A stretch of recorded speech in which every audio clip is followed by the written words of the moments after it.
Today's episode of Shifting Gears is brought to you by Progress. You cannot stop it, especially when the white man's behind it. That's right. That's what we learned when watching The Lone Ranger. Hey everybody, welcome to Shifting Gears. I'm your host, Clutch. I'm waiting for my co-host, Duckville, to show up. He is not here at the present moment, so I don't know where he's at. And my other regular host, Wiggin, was not able to make this episode. So if it's just me today, it might be a little bit of a shorter show, but we'll still go ahead and talk about the different points I want to talk about for this week. Different events that are happening here in the future. Also, my thoughts on Lone Ranger, which I thought was a good summer flick. Game of Thrones has started filming again, and we're going to talk about how being fat is not a good thing. All right, so first off, let's go ahead and talk about WCS. So Qualifier 1 has happened. Hak and Hyun are the two players that qualified, two Koreans. Qualifier number 2, two players qualified, Arthur and Sound, two Koreans. Qualifier number 3 is actually in progress. It's starting right now over at starcraft2.com/WCS. And if we go ahead and jump over there real quick, if you want to follow me, I'm at the Team Liquid website, the Liquipedia website. For who do we have so far? Challenger League. Qualifier. I had this open in the right spot. I don't know why. Okay, so qualifier number 3. We have Fly Golden, Buell, Zenio. I haven't seen Zenio in a while. Center, Lucky, Hitman, and Bong Bong. Every one of those players is Korean except Fly. Fly is from Taiwan. No Americans in the qualifier. Number 3 for that one. And no Americans have made it through the qualifiers so far. We do have a significant amount of Americans. When I say Americans, not just players from the United States, but players from North and South America, mainly North America. Excuse me. And in progress prediction-wise, I'm going to go ahead and say that Golden will beat Fly. Buell will beat Zenio. Center and Lucky, I don't know. And Hitman and Bong Bong, well, we already know Mr. Bitter's going to go for Hitman. But I'm going to go for Bong Bong, because he went through Shu and Aij pretty single-handedly. 2-0s all the way through. You say the same for Hitman. I was able to watch that game against QXC. It was kind of unfortunate, that 6 pull that happened. But it's part of the game. So that's what's taking place in WCS right now. I'm not going to cover what's happening for Europe or Korea. It's not that I don't care. It's that there's no time. And my job is to build the American story. So far that's what's happening in America. Now let's go ahead and take a look at the Challenger League players themselves. And if you want to follow me, just clicking the button on Challenger League. Also, qualifier number 4 takes place tomorrow and Thursday this week, I believe, according to the schedule. One thing I'd really love from the WCS website for StarCraft is for Blizzard to have a filter to show just American event schedule, or just a European event schedule, or just a Korean event schedule. Let me hit up Duckville one more time, see if he's going to join us. I even put up this excellent picture of him that he has on the internet if you Google Duckville LOL. But if you can't make it, it's okay. The show must go on. So let's talk about the Challenger League players that are already in so far and the ones that have qualified, the 6 that have qualified. We have Kapak, State, Hello Kitty, Drunken Boy, Ghost User, Killer, Sen, and Tylia. I hope I'm saying that right. Tylia. Now joining them, we have Arthur, Hak, Sound, Hyun, and 2 more to be announced. So that is going to take place here pretty soon. So, of these qualified players, can they take on the ones that were invited from the previous Challenger League, however they fit into it? Yeah, Hyun, definitely. Arthur, not so sure. Sound and Hak, not so sure. But Hyun has proven himself to be a very good player. And on online tournaments, of course, being the IPL Fight Club champion 13 times. Duckville's messaging me. Says he's back. Let's see if I can get him into the call here. I want to get his thoughts about the qualifiers. So see if I can get him the call. Apologize about that, guys. Oh, there's that Skype sound that's annoying. Burp.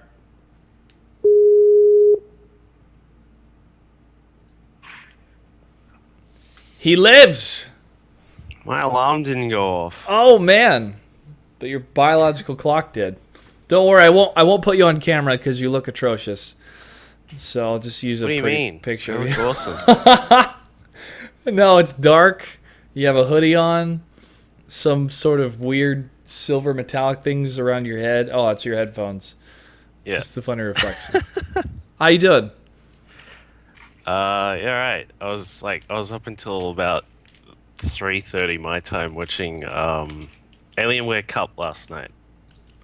So yeah, that's part of the reason. The BTS one, right? The Dota one? Yeah. Yeah. Yeah. Yeah. Yeah, I wish I could watch BTS stuff, but it's not at the time that I'm awake. So, Yeah. but I still want to go to the house. Yeah. Still want to go to the house. Anyways, I was going through the qualifiers so far. Hack and Hyun have qualified. Arthur and Sound have qualified via qualifiers number 1 and 2. 2 Koreans for each qualifier. Qualifier number 3 is in progress. It's happening today. And when I was listing the players that were going to be playing in qualifier number 3, I pretty much said that Golden was going to beat Fly, Bill's going to beat Zenio. Center and Lucky, I'm not sure, and I'm rooting for Bong Bong to hit Hitman, to beat Hitman. Did you have any predictions, Duckville, about what's going to happen in qualifier number 3 today? No, actually, though, I'm just looking through the names. They're actually pretty much the same that I was thinking through as well. Yeah. I think it should be pretty predictable there. Like I don't think there's too much craziness going on. So Yep. Well, Fly's the only non-Korean, so there's another one you can root for. yeah, From Taiwan. But it's going to be another Korean fest for that qualifier. Qualifier number 4. So do they... Wait, hold on. So 2 people from qualifier number 4 get in as well. But then looking at the Challenger League, they have 8 people. So there's 2 more to be announced and 2 more to be... Yeah, that's right. Okay. Yep. All right. 4 and 2. Makes sense. That's math.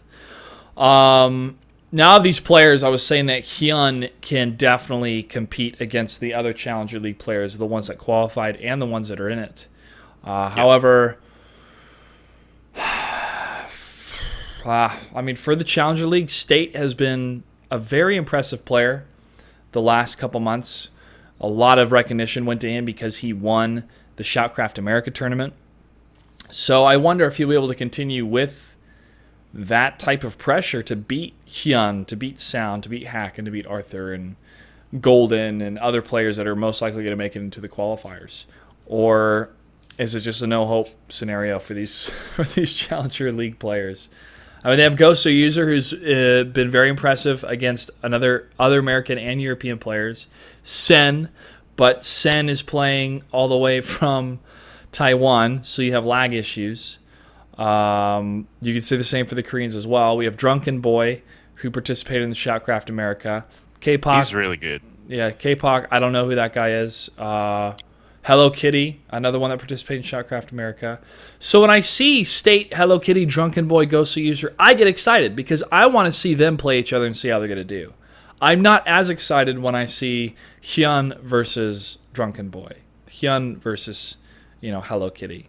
Because I don't want it to be a shutout. Now, if Hello Kitty beats Hyun, that's awesome. I mean, and all respect to Hyun, and all respect to all these players, but it still continues to be everyone versus Korea in all these type of engagements. Look, that's like a completely other story, which I could rant on for days about because there's so many factors with how WCS is run and all this kind of stuff that we could go on about. But I mean, yeah, it's always going to be like that. Like, because the bottom line for me is that it's either going to be you're either going to have a sort of series of events where they're location specific and exclusive, where the Koreans, unless they actually live there, are not going to be participating in, and therefore the competition isn't necessarily as good, but there's a lot more patriotism involved. So I think that's always going to be the question for WCS is as a StarCraft fan, do you want Koreans versus the world, or do you want local sort of patriotism involved? Obviously, for us here in Australia, it was really fun to actually have an event here, to actually have Australians and obviously New Zealand players competing in the WCS Australia and New Zealand thing.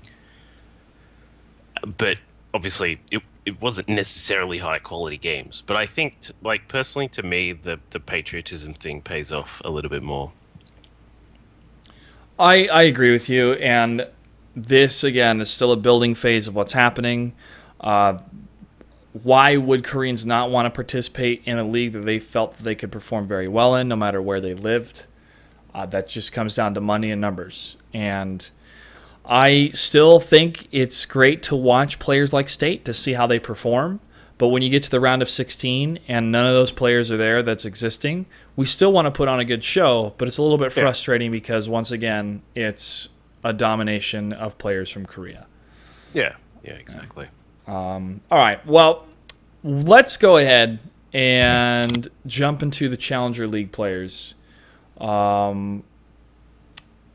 which will be added on for the 24 players from the round of 32 of the Premier League and the round of 16 of the Premier League. So there'll still be more players from the Premier League that will enter into Challenger as the Premier League continues on. So with that being said, jumping into Premier League now, my top three that I'm going to watch for Premier League, which, by the way, debuts next Monday at 3 p.m. Pacific Standard Time, is Polt, Hero, and Demuslim. Again, all three players that are not originally from America, but Demuslim is pretty much American. Yes, he is. He is from the United Kingdom, but he's lived here for a while. And Polt's the next best thing to an American because he goes to school in Texas. And Hero is the hero that we deserve. So I feel that'll be the top three that we'll see throughout the participating players for the Premier League. But it's still anybody's game. Jaedong could rise to the top. Suppy could perform very well. So I'm very, very intrigued because this is another opportunity for not a novice player, but for a lot of players that have proven themselves in some tournaments, but not consistently or not in a huge way, a huge victory on a huge tournament platform. I mean, Suppy won CSL for his team. His team did a great job. That was a huge victory. That was so emotional for him and his team. It was awesome to see.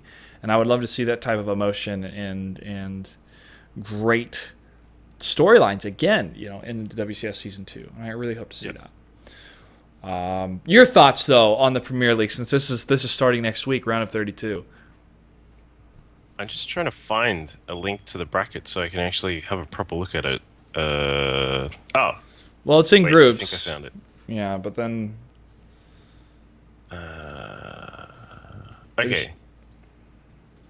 So... Oh, there we are, yeah.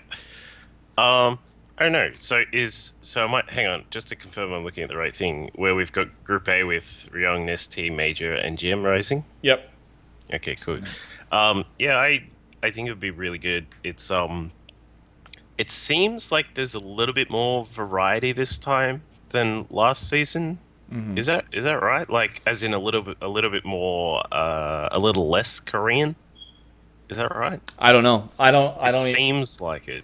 I can't even in my mind compare the two right now. If it went so fast, honestly, that I can't. Yeah, I know that's. God, that's another thing. God, I don't even want to start about length of seasons and stuff. But yeah. we're not here to do that. We're just here to build the story. Yeah, no, it looks pretty good. Like, from each of the groups, there's certainly a couple players that you would love to see move through, but of course then there's a couple of Koreans that would probably do really well in their particular groups. I think Jim Rising in Group A is going to be one to look out for. This guy is like, yeah, he's obviously like, he's a Chinese player from Invictus Gaming. That's all I know about him. He's surprisingly, like, he's one of those players who'll kind of like, he's a little bit like Show in the fact that he'll come out and suddenly just smash people, but then Yeah. he'll disappear for a little while. Obviously, the difference between the two is that it's because Jim is from China, and it sort of makes it a little bit hard for him sometimes to come out and play and whatnot. But um, he's certainly got the potential to do some really good work. And they're like, I would not put it past him to beat NST. Okay. Like, he's certainly capable of it. That'd be a good match to see. It's definitely one I want to tune in for. Yeah. What else? I think Huck to Muslim would be a good series, for sure. Yep. Vibe Scarlet would be a good series, because like that's the series I'm most excited of, is watching the foreigners up against themselves. I think actually a lot of that group should be pretty good. Like Scarlet Hero should be really awesome too. Scarlet Oz may not have the same sort of excitement factor about it, but it still should be a reasonable quality set of games. What else is there? And Group F also got Theognis and Suppy, who can certainly take out Alive, because I sort of don't really rate Alive anymore. And then they've got Root Sage in their group as well. So yeah, there's some really good ones in there. There's certainly some foreigners that I think are definitely capable of moving through. It's just, will they turn up on the day? That's sort of the problem sometimes that foreigner players have, because of the way, sort of the difference in the way they train and all that kind of stuff, which is, that topic has been done to death. But if they're sort of, if their mindset is there on the day, then some of them can certainly do really well. Like Moonglade actually has been doing nicely against Terrans, so it'd be good to see him move through. But it's gonna be damn hard. Asia Revolt, two of the best Terrans in the world. Yeah, I will be. I'll be rooting for Moonglade as well. It was great to see him at MLG. So that pretty much is a summation of what's going to happen in the Premier League starting Monday. And that is the big show for WCS America, for any of the WCS events. We've just seen the qualifiers so far, a lot of different types of matches that were streams. I'll catch what I want, but I'm really looking forward to the main show, which is going to be the Premier League. And then the round of 16, which is what we take over, and we're really close to announcing the details of how that's going to work. I'm excited about it because live audiences is the key to that, and I want to have a social experience, but I'm not too involved in the planning phases of that. I am more involved with World of Tanks for this week, which is going to be great as well. The 4 Chinese players that are part of WCS America are XY, Maxed, Top, and Jim, who you spoke of. I am happy that we have Chinese representation. Maybe not that it's in America, but I'm happy that these Chinese players are able to compete in the Premier League. And these 4 Chinese players are actually coming from the Challenger League group stage of 16 from Season 1 America. So I know that was one of the things that was a little bit messy with the Chinese players that wanted to qualify for the American WCS. There were some issues, but they seem to be representing themselves well for this tournament. So that does it right now for WCS. Go ahead and catch it after this show. It's going on live, starcraft2.com/WCS, to watch it live there. I think Greetorp and Dan are commentating today from NASL, which is cool. So, Duckville, did you have any thoughts? I want to ask you, too, which WCS do you follow the most, or you try to stay on top of all 3 of them? It's easiest for us here to obviously to follow Korea, because it's only an hour behind us. Yeah.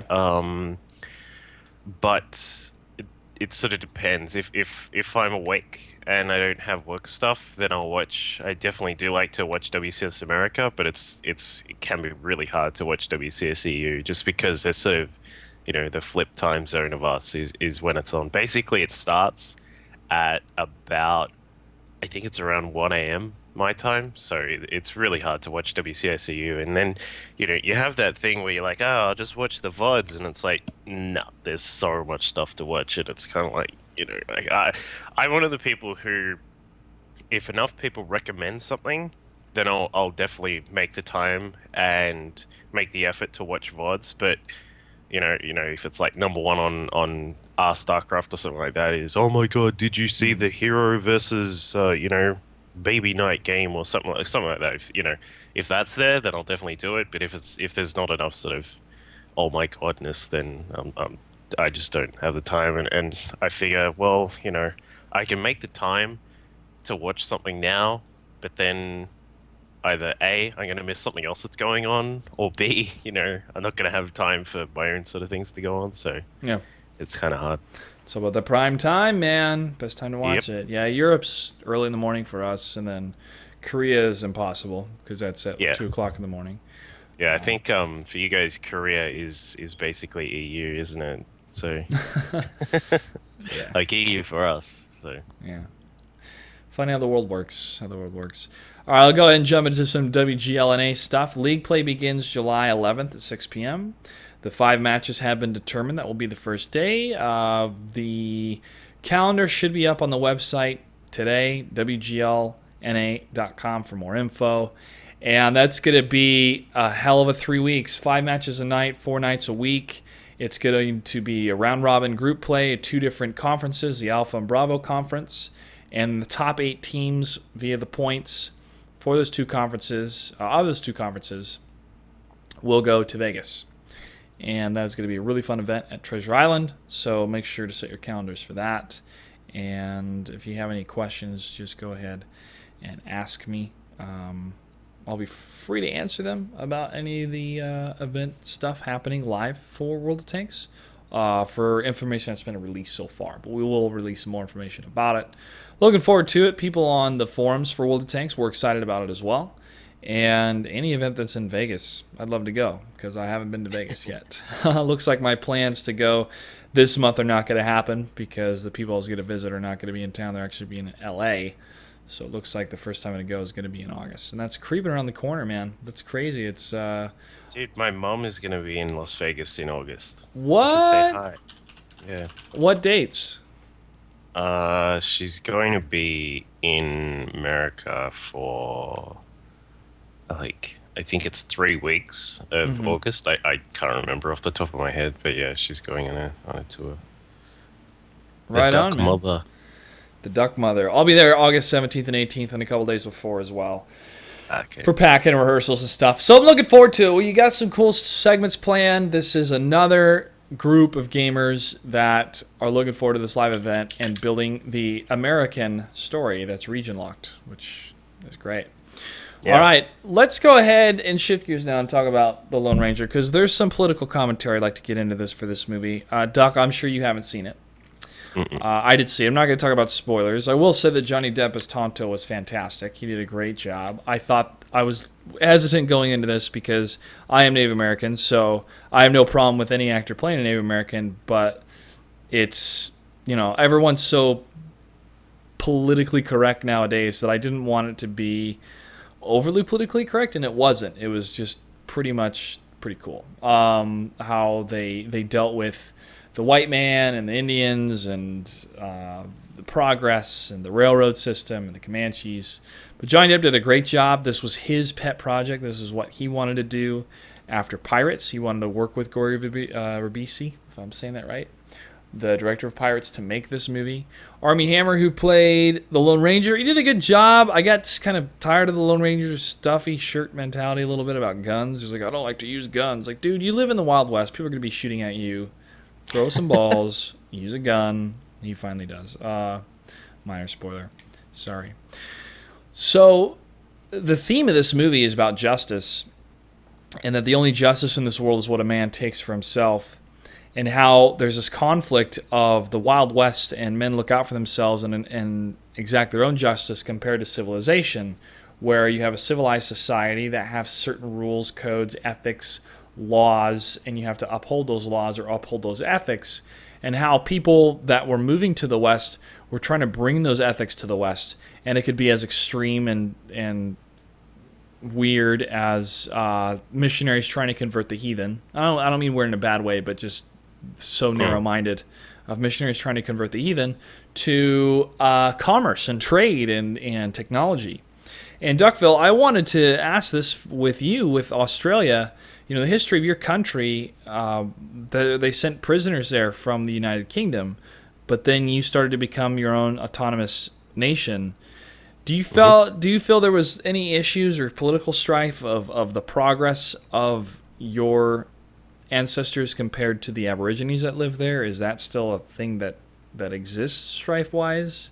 I mean, what is the type of political history of that? Because I've always kind of wondered, because we have that in America, but what is it like in Australia?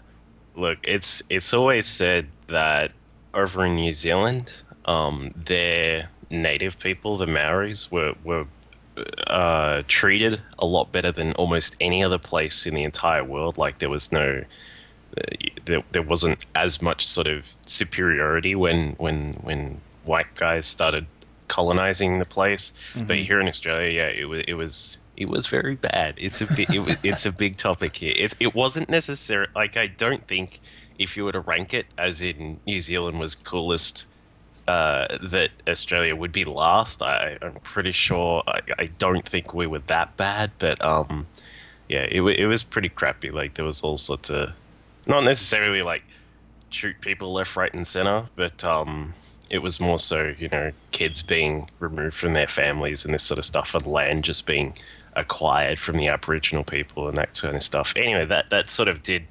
It's still not that it happens, but the stigma still is present to this day. So it's certainly something that I suppose you could the similar sort of the feeling and some of the history can be transposed, but I don't really know that much. But I definitely know it wasn't the greatest, and as I said, it still persists to this day. There was actually because of way back when Australia was first colonized, and children were taken from families and this kind of stuff, like Aboriginal children were taken from families. It was a thing where it was actually a huge political topic in modern Australia, where the Aboriginal folks wanted someone, or just in general, someone of note to apologize for the some of the atrocities that were committed. Mm-hmm. And it was actually a huge political thing, because none of the prime ministers of Australia, like our version of the president, ever apologized until one particular one a couple of years back, my favorite one.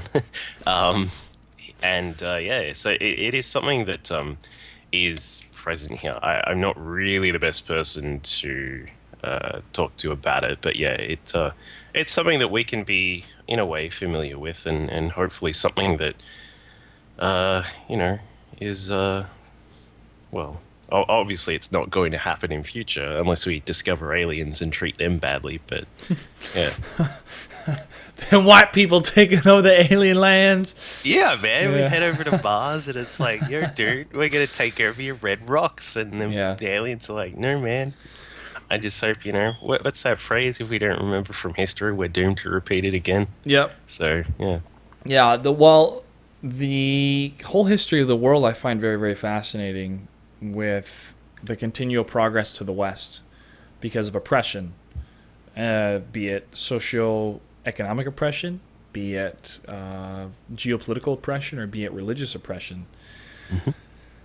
How people would continue to move west, and then the pilgrims and other pioneers continue to move west and sailed across the sea to escape that type of religious theocratic society. That when I mean religious, I don't mean like the good type of religious where people are peaceful and they want to emulate their messianic-like figure, be it Muhammad or no, well, not Muhammad was Messiah, sorry, but they're pretty much central figure in their religion, right? Like the good parts about it. There's a lot of good things to it, but when you have the socio-geopolitical control by controlling people with religion, that's what they're trying to break away from.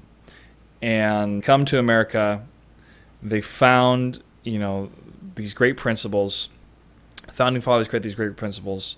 Still, they're products of the cultural times. The founding fathers, some of them had slaves, and some of them, had different practices that to us would seem weird. But in that day, it was not weird. It was part of the society they grew up in, and it was a process that took a while to break people out of that type of mentality. Thomas Jefferson, others thought about the equality of men, but when they were talking about voting rights, that was men that held land, because it wasn't just some people think, oh, it's because they wanted to exclude everyone else. It's like, no, they wanted the people that had a stake in what was actually happening in the physical location of where they were to make those decisions, not just the majority of everyone, where democracy could be chaos. Anyways, I'm getting a little bit too deep here geopolitically wise. But you would see that continual push west all the time of people trying to, escape the cities and move west and move west and move west. And then you have the Manifest Destiny, where Andrew Jackson is saying it is our destiny as a people to move all the way west and to connect those two different areas of the country. We are going to push the United States all the way to the west. And that was through Indian Territory, and there were, the Trail of Tears, and my people, the Chickasaw people, who were actually based out of the Mississippi area, got moved to Oklahoma. And I have a historical stake in that. I also have a historical stake with the Mormons, because I have family lineage from them, and it was legal to kill them in the state of Missouri until 1979 because of the extermination order. So they had to continue pushing west because of religious persecution and where they were going. So you always have this continual story in so many different civilizations about persecution and people moving west and then creating a new civilization or creating something new, a new form of government. And then that government becoming corrupt or something going wrong, and then they continue to move west. Well, we have nowhere else to go to now. This is the most west we can go. And now we have a corrupt government. So I think people are just going to stand and fight. not move west anymore. But the Lone Ranger, as popcorny fun as it was, it started to delve into those type of themes and how the Wild West is such a romanticized time for America that it wasn't this controlled, federalized government that was in control of everything. It was principles and principalities of good-natured Christian folks that wanted to make a good life for themselves, and they had to take justice into their own hands because nobody else would do it for them.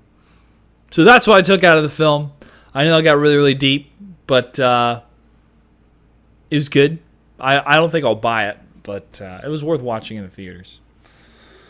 So is civilization a myth? Is it a pipe dream that we have the greatest minds and inventors and intellects that always try to strive for, but in the end it fails? I don't know. It's a history repeats itself. We build up a wonderful, incredible civilization, as we saw in Egypt, Mesopotamia, Babylonia, as we saw in Mesoamerica, as China. All these different countries would have these great civilizations, and then they would self-destruct, and it becomes this pride cycle. And as much as I love America, and as much as I love the American flag, and I'll always salute it and put my hand over my heart and very proud that I'm a veteran, I always know that pride can be your downfall. And Lone Ranger kind of talks about that. So good job, Johnny Depp. What? Go ahead. Wondering, the movie got sort of mixed reviews. It's got like the critics weren't exactly huge fans of it, but many of the average folks who have watched it seem pretty impressed. So, if you were looking to watch it, I'd say just go and do it, because there's such mixed reviews about it, and it does go over 2 hours. So it goes over my rule of movies that go over 2 hours are actually always good movies. That's actually a rule. You look at like every single movie you really liked, and I guarantee you it'll go over 2 hours. Yeah, it at one point I felt, wow, this is a long movie. But not because that it was bad. It was because I was used to shorter movies, because I haven't watched a movie like Lord of the Rings in a long time. I was like, wow, this is a big movie. And it kept going. So it's not perfect. The script needed more polish. The themes that they had running through it needed some better payoffs in the end. Just a couple tighter dialogue. But all in all, I think that this could be the start of a franchise. It just kind of depends on the continual reception of it. And I was also glad that there was gun violence in this. This is a Disney movie, but people got shot, people got killed, and there was some good fights. Too much fast cutting action, too much fast cuts for the action, which is annoying, but it was good.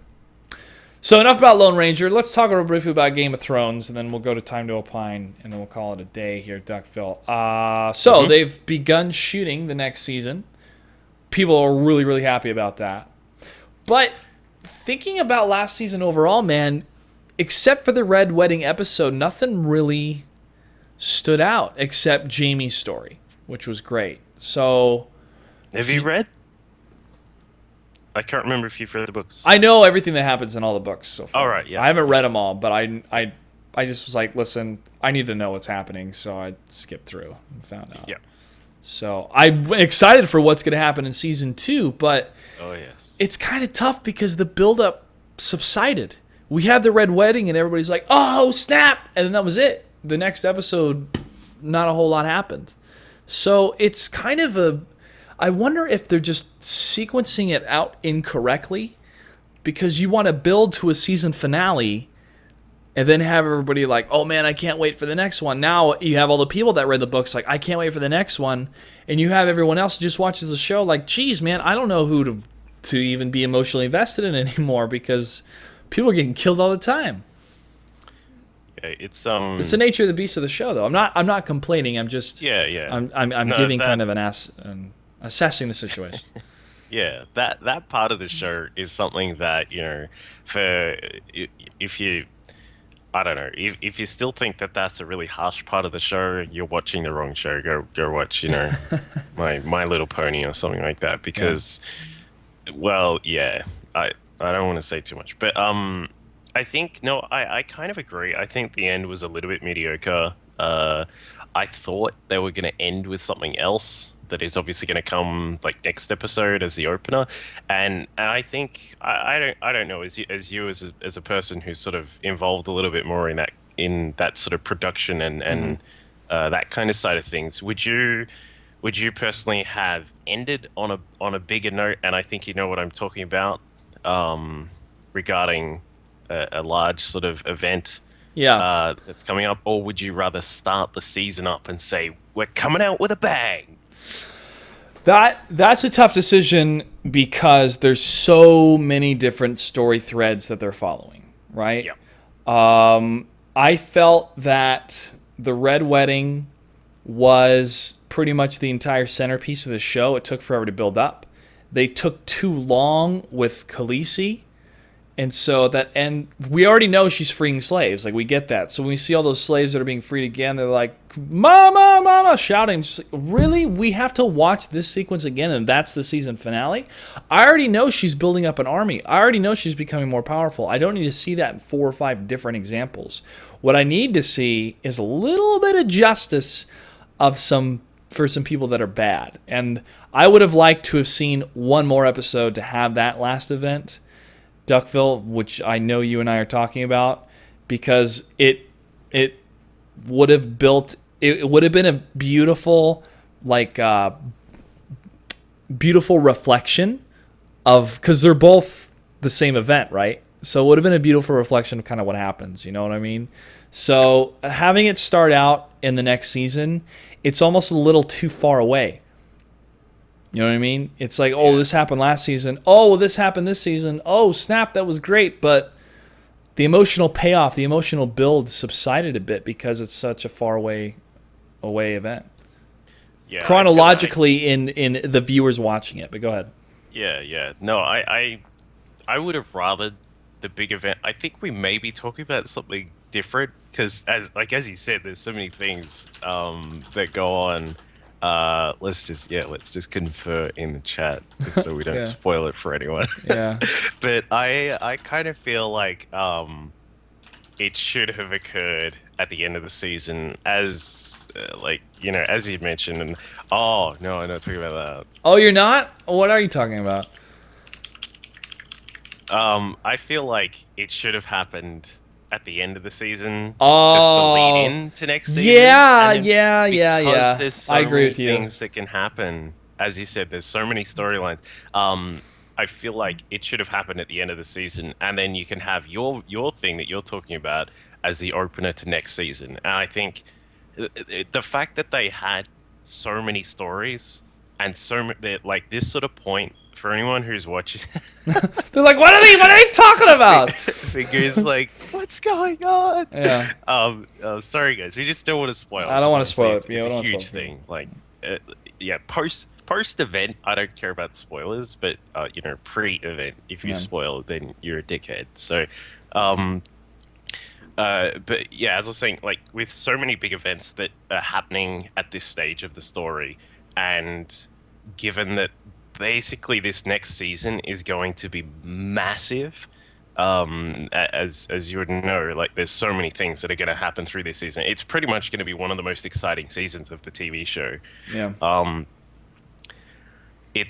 I kind of feel that they let it down. They made it really mediocre by that last episode, and you can. I don't think that in the context of a TV show, having all your whatever it is in one basket, having all your fish in one basket is the greatest idea. Like, as in saving everything for season 4. Like, I think having that hook in the previous season is really good.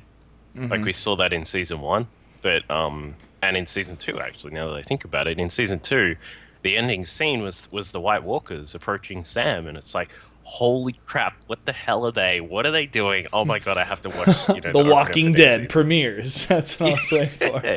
Yeah. So I don't know, I just felt like it was kind of mediocre. Diecast. But yeah, I don't know. We'll see because obviously, they're not too bad at making this show, so it's it should be really good to see how they open up. I think definitely this next episode, once it starts, is going to be one of the most exciting. And as I said, the season should definitely be one of the most exciting too. I hope so. I hope they're not mailing it in with some of the episodes. One of the biggest examples was to see how many times Lord Greyjoy had to keep getting tortured. I mean, it started to get really annoying. And yeah, it really sucked. And especially given it's not really in the story. Like, yeah, it's barely even in there. Yeah, it's kind of like an afterthought. Anyway, yeah, and then they keep doing jokes after they cut off his penis. They're like, that guy. I was just like, we get it. He's disfigured. He's tortured. We get it. Keep going. Like the sausage. Stop filling these 10 episodes I get with the same effect. I get it. I get that he's being tortured. I get it. But that's the thing that's most annoying to me. Now, if this was a 22 episode long season, then yeah, I completely get it. They have to fill in some time, but it's not. It's 10 episodes. I also am gonna miss Cold Hands. I'm sad about that. Cold Hands was so cool. I hope he does. Well, Bran can still, yeah. Anyways, all right. Don't want to spoil that. Yeah. So that I don't even know when Game of Thrones is going to start up again. Probably February, I'd assume. Yeah, it's a ways away. Then Walking Dead. I hate how long it takes people to make freaking shows. I was talking about this on my Facebook the other day. I really like the show Girls, which everyone will be like, it's a girl show. No, it's actually really, really funny. And Alison Williams is incredibly gorgeous. Mm-hmm. But that show, the show Girls, it's basically like 2 or 3 chicks and in their apartment. Basically, the show is shot in. And I'm like, how does it take like 9 months to shoot a couple of episodes for new shows? I remember when TV shows used to be done like a couple of months in advance, not like a year in advance. What's all this shit about? I don't know, but a friend of mine gave me a really good number, statistic-wise, of the person that's kind of in charge for. I hate to say it this way, but he's like the television department of media. I mean, he's really, really involved in television. But he said that the sales or income for television has gone down to 40% of whatever it was. And they're trying to kind of refocus and redo it. And the way that television was shot and the sitcoms and the live audiences in the 90s, it's completely different now. Comedies don't have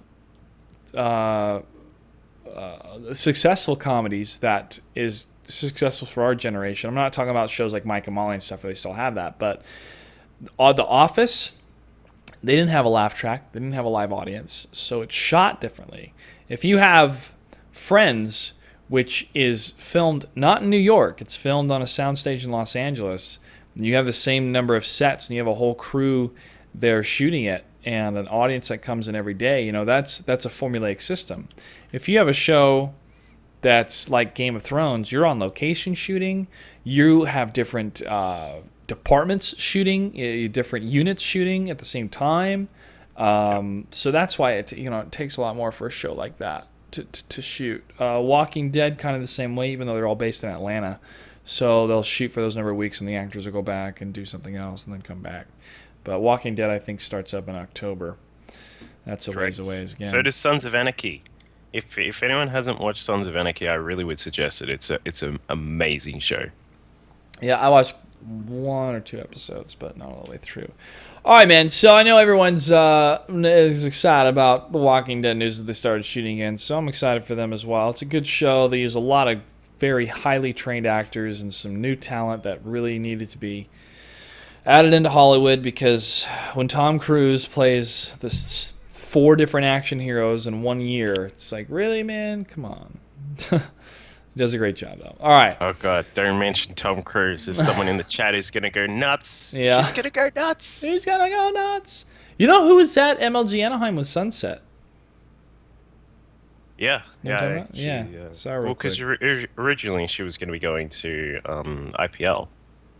And then they screwed up. So yeah, they had to cancel. Okay, finally, time to opine. I wanted to add this in. And I don't mean any disrespect to anyone, but being fat is bad. It's a bad thing. Kevin Smith's too fat to fly. Funny story what happened to him. He is a fat man. He's a fat dude. He's a big dude. And it gets a little annoying to me when people start complaining like, oh, how come you don't cater to me? It's like, because you're unhealthy. This is not normal. And I was at the gym, and a bunch of women there were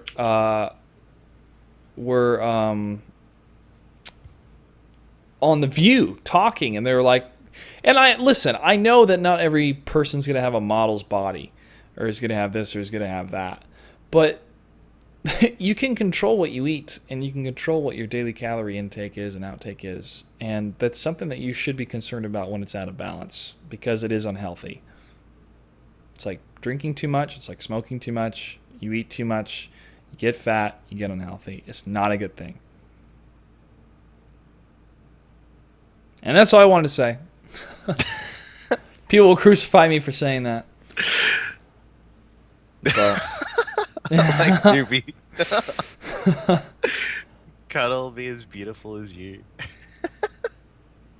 Yeah. Oh dear. Yeah, no, I think we're the fattest nation in the world, man. Yeah, we're bad.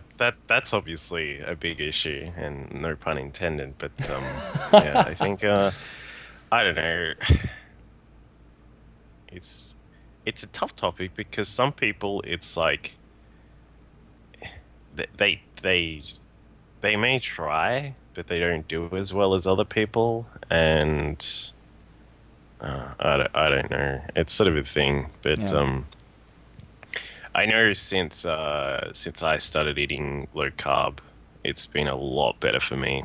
Not only like losing a little bit of weight as well, but also just general health sort of feeling as well. It's because carbohydrates can increase like inflammation and stuff like that, which does lead to other issues. But yeah, I I don't know. It's a tough one. Yeah, Get the I don't pitchforks. I don't think that someone that's in a wheelchair, we should be completely accommodating to them. Of course, Okay, yeah. somebody that's fat. Why should I have to pay more money to go out of my way for them to be better accommodated if they're living an unhealthy lifestyle? Now, if they have a gland disorder or some sort of disorder, this does not apply to them at all. This is straight up, you eat too much, you don't exercise enough. Why should the government have to, or a company have to pay more for your unhealthy lifestyle? Why should you I be don't accommodated like for that? how, yeah, that particular part, like you don't see it here very much. So I'm gonna say your culture, referring to American culture a bit, but it's not obviously exclusive to America. But uh, I don't like that aspect of things where it's like, uh, I don't know, it's like an acceptance. It's like Yeah, saying, it's like yeah, our I'm going to die eventually when I'm 95 years old. I'm going to die. Therefore, I can wander around stabbing people in the face with a butcher's cleaver. That validates it. And I don't know. Sometimes, as you said, sometimes there are biological issues, and it's like, all right, that's cool. We're cool with that. yeah. But then the people who just sit there and are like, let's eat 93 Big Macs every day, then you kind of, well, I know I'm going to die when I'm 95 years old, but you don't see me stabbing people in the face. So why do we have to accommodate? Why do we have to make chairs bigger on trains for you and that kind of stuff? Yeah, I think this acceptance of, well, people are going to be fat, so we need to change the world's for them. It's like, no, man, it's not normal. It's not healthy. Listen to the Surgeon General. They know what normal and healthy is. We shouldn't change our society because of that. We should change our habits in order to maintain the normality of what's happening. Yeah. That's why fruits and vegetables should be cheaper, because farmers should not have to take out loans from the government. Yeah, all right, careful, careful. That's a completely different story. That's to do with consumerism and like corporate greed. That's what I know. that's all about. I know. So, They get you fat, so you have to get on the medication they make as well. you know, Conspiracy theory. Well, if I'm assassinated tomorrow, guys, you know why.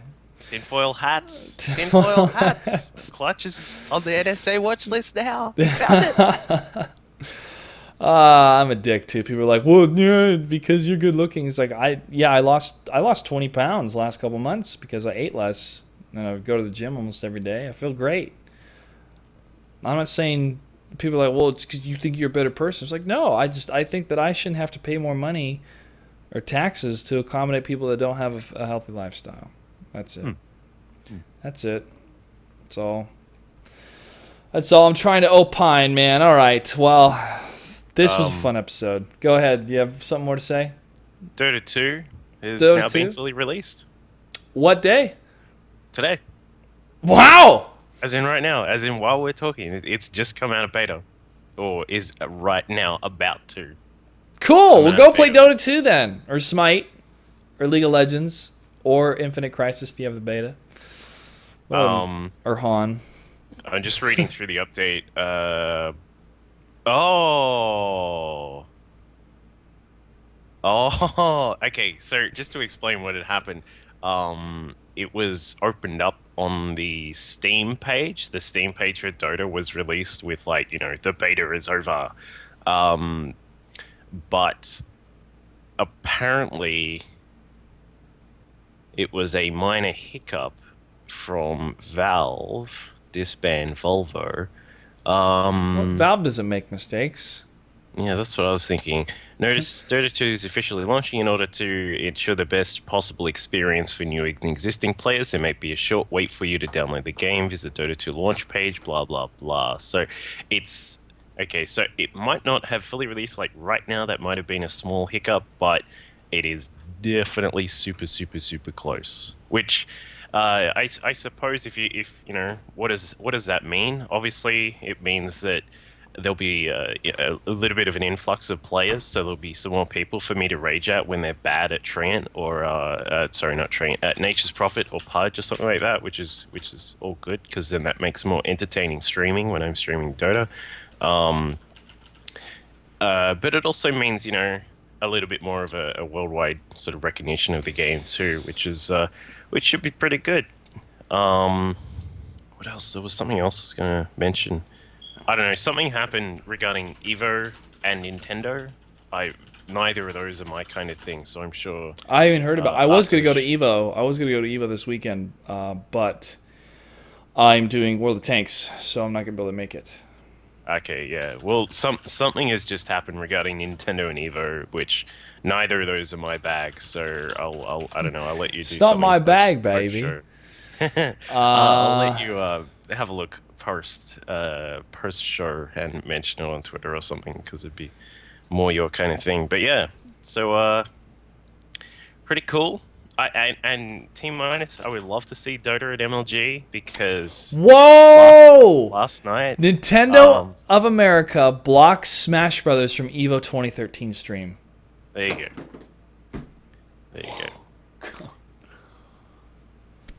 Yeah, pretty big. Just before we finish up, because there are still 2 minutes. The Alienware Cup finals last night were absolutely amazing. Mm-hmm. Of course, really nicely done by the BTS team who presented the stream and everything like that. Had to deal with the shitty Chinese Perfect World servers that host Dota, which if you buy an in-game ticket, you would experience a lot of the lag that comes with playing on the Chinese servers just because of that you sometimes have routing issues, particularly from West Coast America over to China. But the finals themselves, Na'Vi versus LGD, really, really, really good. I'm not going to spoil them, so if you want to watch, go and watch them yourselves.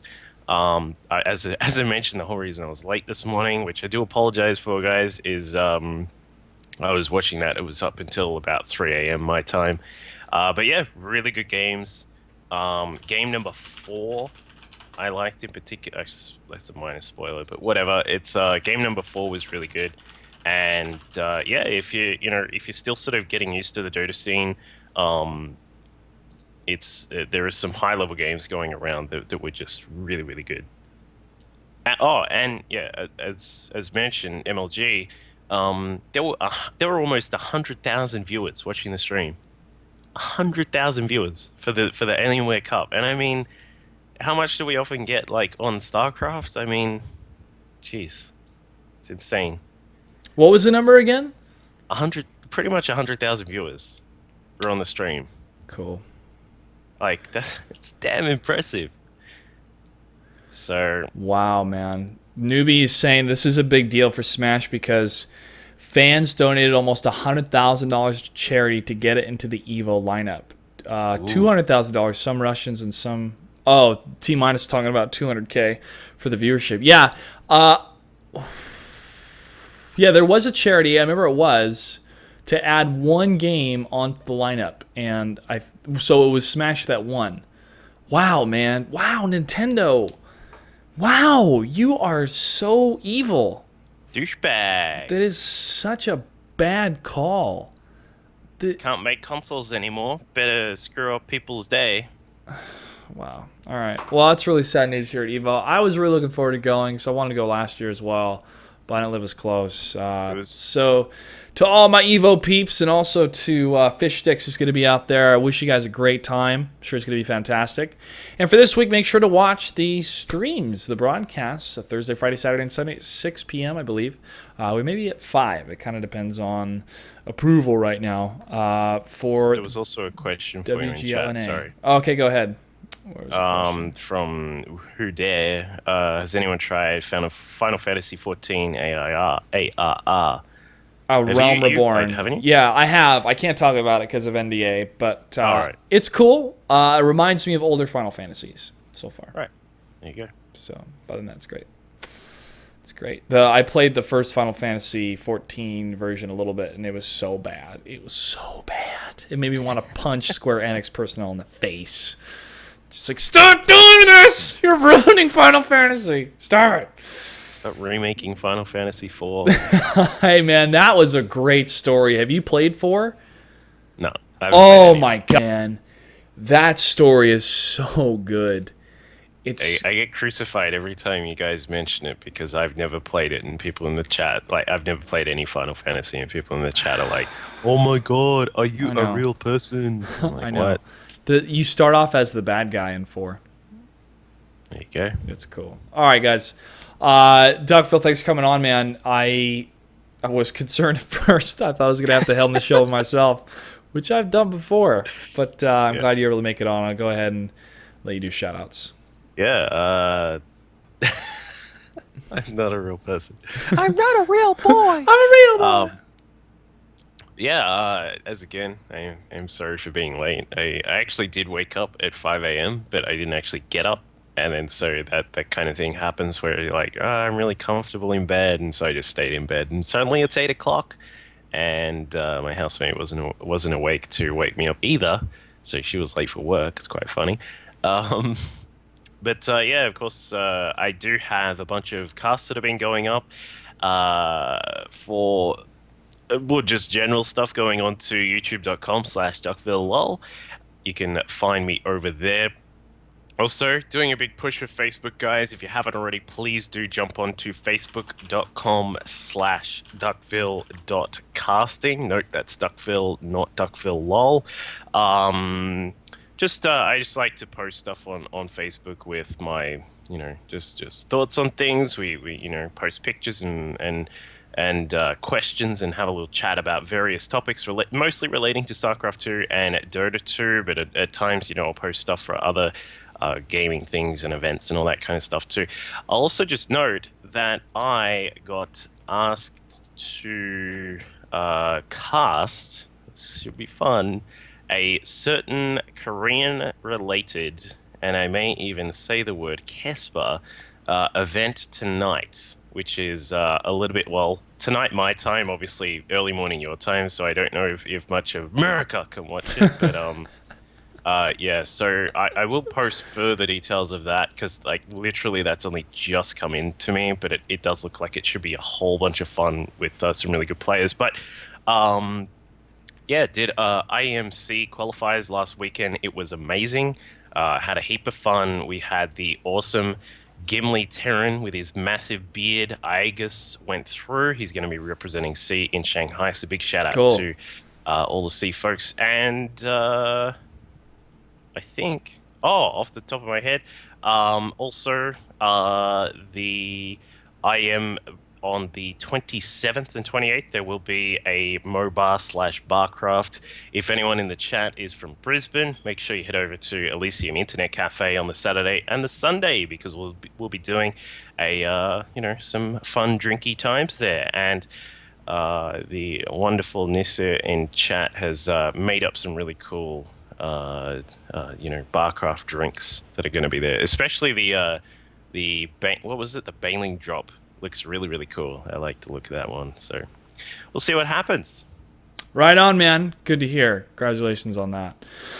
Okay, we can follow me on Twitter at DuckvilleLol. You can follow me on Twitter at Clutch08. Thanks for watching Shifting Gears. Shout out to Ryan Davis, who passed away from Giant Bomb. I actually have never watched any of his stuff, but seeing the amount of support he has received or sounds received the last couple of years, it actually makes me want to go back and watch his podcasts and his types of reviews. So obviously he was a heavy hitter when it came to video reviews and personalities online. So best of thoughts and wishes to his family and to his friends. And that's it for me, guys. Thanks so much for watching. Next week, I'm not sure if there'll be an episode because the Premier League will be going on for StarCraft. And that's a big deal. But I'll let you guys know, obviously, on Twitter and Facebook. And that's it for now. Thanks so much for watching, guys. See you next time.